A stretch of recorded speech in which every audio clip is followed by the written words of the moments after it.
할렐루야. 하나님께서 임재하심을 믿습니다. 오늘 히브리서 계속 6장 1절, 2절, 3절 먼저 한번 다시 또 읽겠습니다. 그러므로 우리가 그리스도의 도의 초보를 버리고 죽은 행실을 회개함과 하나님께 대한 신앙과 세례들과 안수와 죽은 자들의 부활과 영원한 심판에 관한 교훈의 터를 다시 닦지 말고 완전한 대로 나아갈지라. 하나님께서 허락하시면 우리가 이것을 하리라. 아멘. 우리는 지금 그리스도도의 초보가 뭔지 공부하고 있습니다. 첫 번째, 죽은 행실을 회개하는 거죠. 우리를 죽음으로 인도하는 행위가 있다.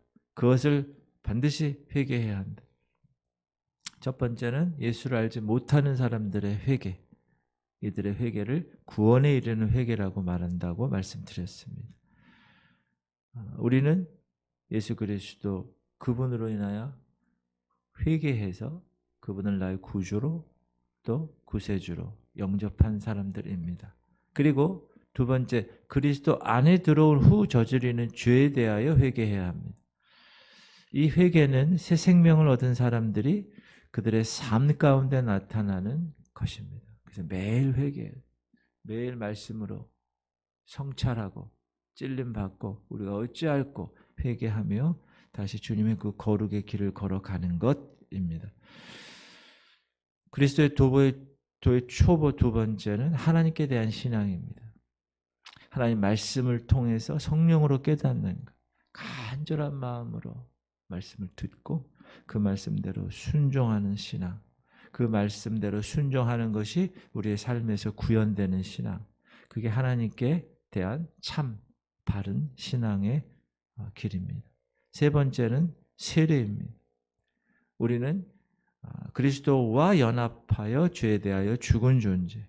그러므로 이젠 더 이상 죄에 대하여 세상 가치관과 세상 풍조에 따라 살아갈 수 없는 존재라는 걸 여기는 것. 그리고 나는 그리스도와 연합하여 또한 의에 대하여 산 존재. 그러므로 내 생활은 그리스도를 본받는 생활. 그리스도의 장성한 분량에 이르기까지 그 말씀에 순종하는 생활을 통해서 죄에 대하여 죽고 의에 대하여 사는 것. 그런 결단을 하고 신앙생활을 하는 것입니다. 그리고 오늘 이어서 히브리서 저자는 안수와 죽은 자의 부활과 영원한 심판에 대한 것을 이야기하면서 완전한 대로 나아가라 말씀하고 있습니다. 네. 안수 문제. 안수는 성경에 많이 나오죠. 이제 몇 가지로 말씀을 드리면 신앙생활 하는 가운데 안수를 받는 경우가 있습니다. 직분자를 세울 때 안수도 주고요. 근데 오늘 본문은 안수들이라고 복수로 쓰여져 있습니다. 이 히브리서는 받는 사람들이 유대인들이 히브리 사람들이기 유대인들 사람들이기 때문에 유대인들에게서 정확한 복음을 전하는 것이 히브리서 기자의 사명이었습니다. 그래서 이 여기서의 안수들을 구약시대 제사장이 희생 제물에게 백성의 그 제주의 죄를 전가할 때 안수합니다.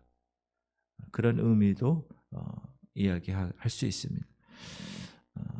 구약 시대이건 지금의 시대이건 안수는 기름 부음 받은 하나님의 종들에 의해 합법적으로 실시되어야만 합니다.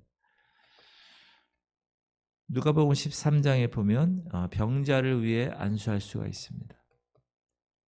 예수께서 안식일에 한 회당에서 가르치실 때 18해 동안이나 귀신 들려 앓으며 꼬부라지어 조금도 펴지 못하는 한 여자가 있더라. 예수께서 보시고 불러 이르시되 여자여 네가 네 병에서 놓였다 하시고 안수하시니 여자가 곧 펴고 하나님께 영광을 돌리는지라. 예수님은 안수하심으로 많은 병자들의 병을 고치셨습니다. 우리는 복음서에서 그것을 많이 보고 있습니다.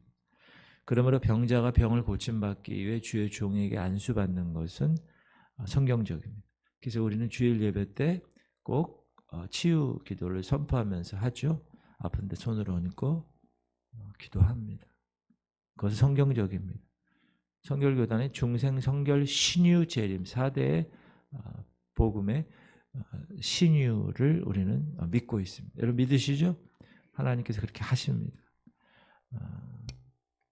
제가 제일 좋아하는 말씀, 믿는 자에게들은 이런 표적이 따르리니 곧 그들이 내 이름으로 귀신을 쫓아내며 새 방언을 말하며 뱀을 집어 올리며 무슨 독을 마실지라도 해를 받지 아니하며 병든 자에게 손을 얹은즉 나으리라 하시더라.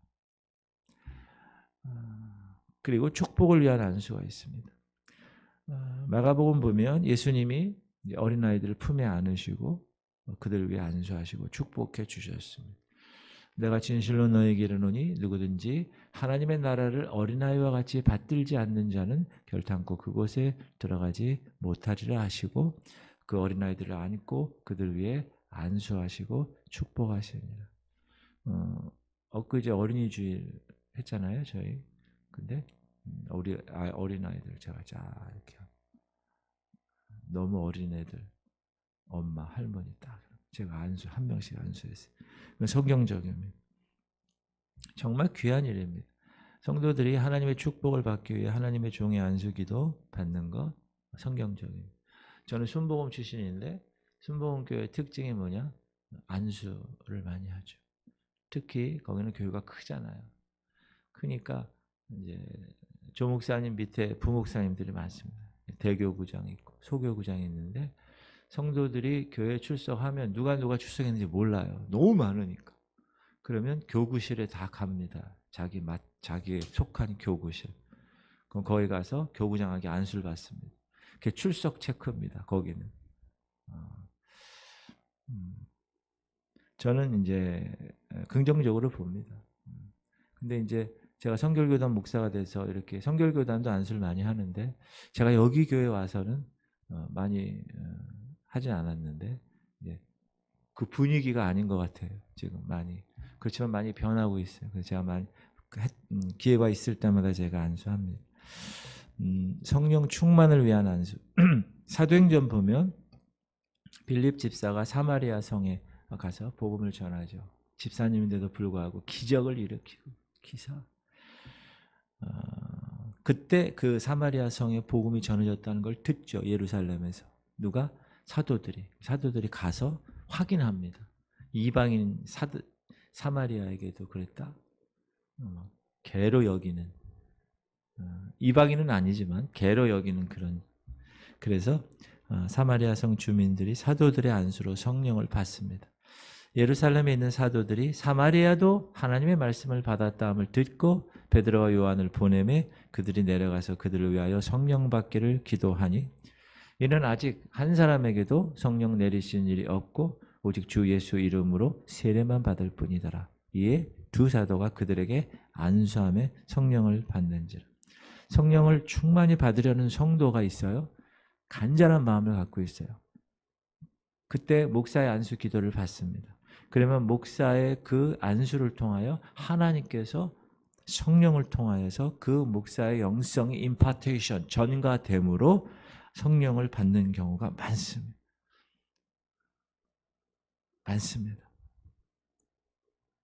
성직을 받는 자 외에 그러나 함부로 안수하는 일은 삼가야 합니다.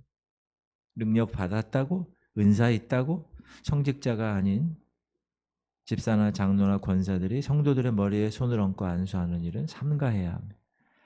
또한 안수는 반드시 예수 그리스도의 이름으로 해야 합니다. 안수로 나타나는 그런 결과물들이 있죠.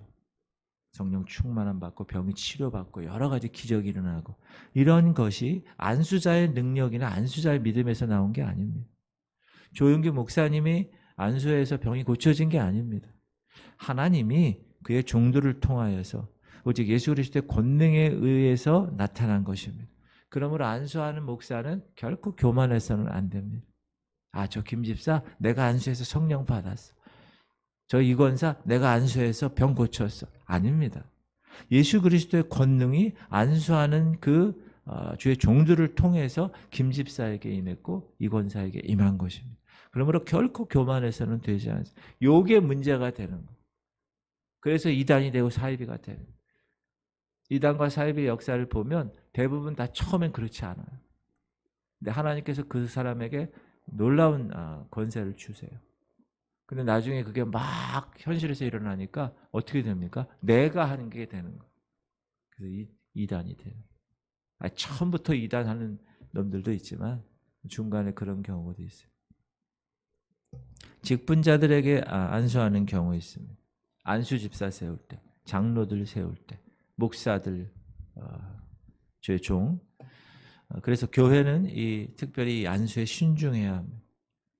하나님 앞에 부끄러움이 없어야 합니다. 그리스도인들이 안수에 대한 성경적 의미를 이해하지 못하고 안수를 함부로 주고받거나 안수받는 일에 경솔히 여기면 이로 인해서 그 사람은 많은 어려움을 겪게 됩니다. 자, 그래서 이런 류의 그리스도인들을 신앙이 성장하지 못한, 늘 젖이나 먹는 어린아이의 자리에 있는 신앙, 더 깊고 영적 세계로 들어가지 못하는 것이라고 이야기합니다. 자, 그리고 오늘 죽은 자의 부활에 관한요. 이 죽은 자의 부활은 그리스도인들에게 있어서 최종적인 소망입니다. 그리스도와 연합하여 부활하는 것. 첫 열매 되신 예수님이 부활하셨잖아요. 3일 만에. 그래서 그분을 우리가 따라서 우리도 부활하는 것. 이건 절대 진리죠. 만약에 여러분이 그리스도인들이 신앙생활 하는데 부활에 대한 확고한 믿음이 없다. 그리스도와의 연합관계도 그리스도인의 최종적인 소망도 없는 겁니다. 꼭 그걸 생각하셔야 돼요. 부활에 대한 확고함, 나는 죽으면 이제 부활할 것이야 라는 생각을 갖지 못하는 사람은 젖만 먹는 어린아이 자리에서 성장할 수가 없습니다. 하늘나라 유업을 받는 것은 영체가 아닙니다. 부활체입니다. 이거 꼭 기억하세요.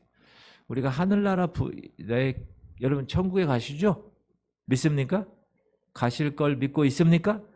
아멘. 오늘 죽어도 여러분 하나님 나라에 들어갈 확신이 있습니까? 구원의 확신. 그것은 영체로 가는 게 아닙니다. 부활체로 가는 겁니다. 우리는 그 아들 안에서 하나님의 나라를 유업받기 위해서 아들과 같이 예수님처럼 부활할 것입니다. 믿습니까? 할렐루야. 그래서 이 부활에 관한 진리를 잘 배우고 이해하고 깨닫는 것은 매우 중요합니다. 우리가 성경적 부활관을 가지고 부활을 소망으로 삼아 신앙생활 하려면 성경에 관한 부활에 관해서 우리가 잘 알아야 되고, 그리고 나면 우리는 성숙한 신앙 단계에 이르는 것입니다. 그리스도에게 있어서 부활은 그리스도 안에서 죽은 자들이 부활합니다. 성결교단은 중생성결 신유 재림이 있는데 맨 마지막에 재림의 교리는 예수 그리스도 그분이 공중 재림하실 때 우리의 모든 그리스도 안에서 연합받은 사람들, 예수 그리스도를 믿는 사람들, 이미 죽은 자들은 무덤에서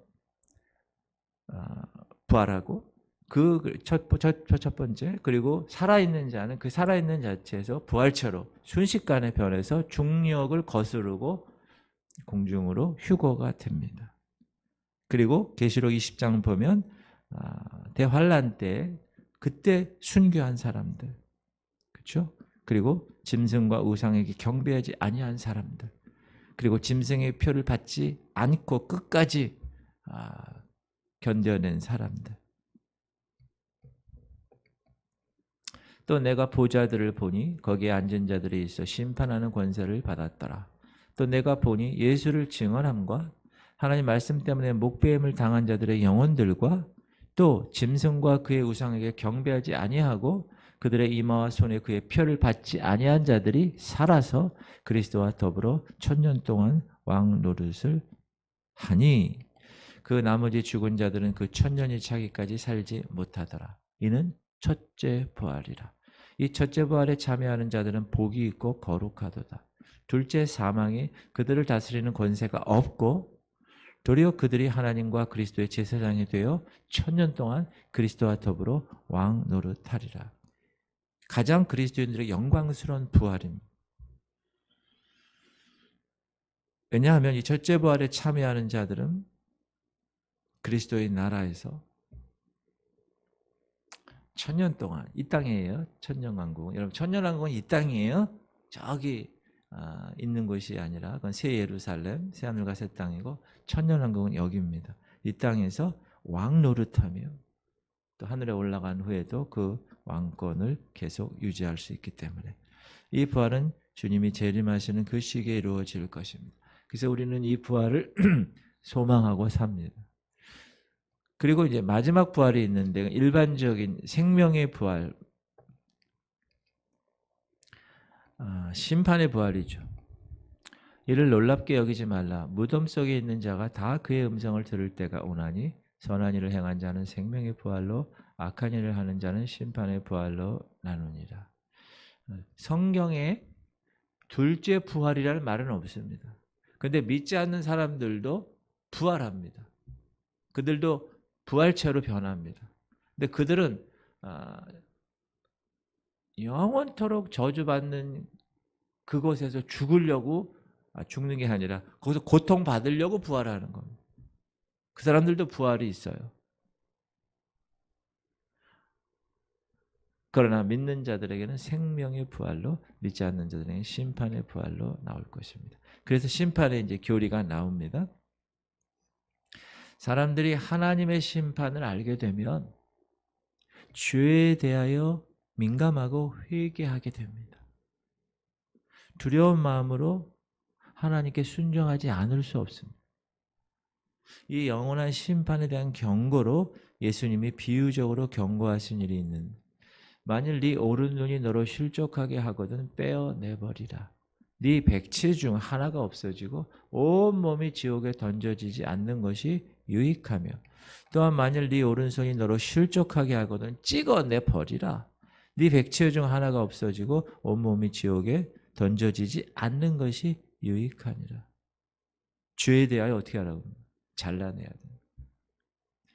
그리스도인들이 하나님의 심판에 관한 두려운 말씀을 깨닫고 신앙생활을 한다면 그의 생활은 성장하지 않을 수 없습니다.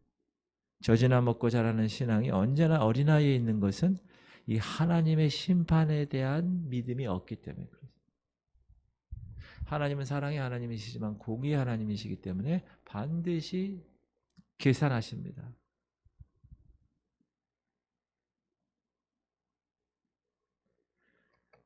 사랑하는 성도님들, 우리는 신앙적으로 그러므로 성장해야 합니다. 어린아이의 자리에처럼 언제나 머물러 있으면 되지 않습니다. 그래서 오늘 2절에서 구약시대 이스라엘 백성이 행했던 교훈의 털을 다시 닦지 말라고 얘기합니다. 이제는 예수님을 구원자와 주님으로 믿는 하나님의 자녀가 되었다. 이미 십자가로 다 이루시고 성취한, 구약은요 예수께서 다 성취하셨어요. 그 성취한 교훈의 털을 이제는 더 이상 닦지 말고 이제 하나님이 십자가로 완성하신 그 영원한 복음, 완전하신 예수님께로 이제 나아가라.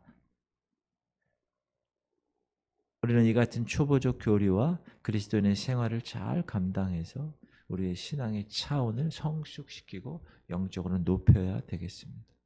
완전한 대로 나아가는, 그렇게 힘쓰는 성도들, 이 거룩의 과정에서 그런 자들만 성장하고 성숙한 믿음의 사람이 되기 때문에 그렇습니다. 이 새벽 용사들은 그런 점에서 최선을 다해서 신앙생활 하시는 분으로 저는 인정하고 싶습니다. 새벽에 이렇게 나오는 거 쉽지 않아요. 직장 다니면서 나오는 건 더 쉽지 않고, 그러나 그럼에도 불구하고 하나님의 이 놀라운 원리들, 교리들, 이런 하나님께서 말씀하시는 말씀들을 우리가 이제 초보적인 신앙에서 성장하는 신앙으로 힘쓸 때 하나님은 우리를 하나님이 원하시는 것으로, 하나님이 원하시는 그릇의 삶으로 인도하실 줄 믿습니다. 아멘. 기도합시다.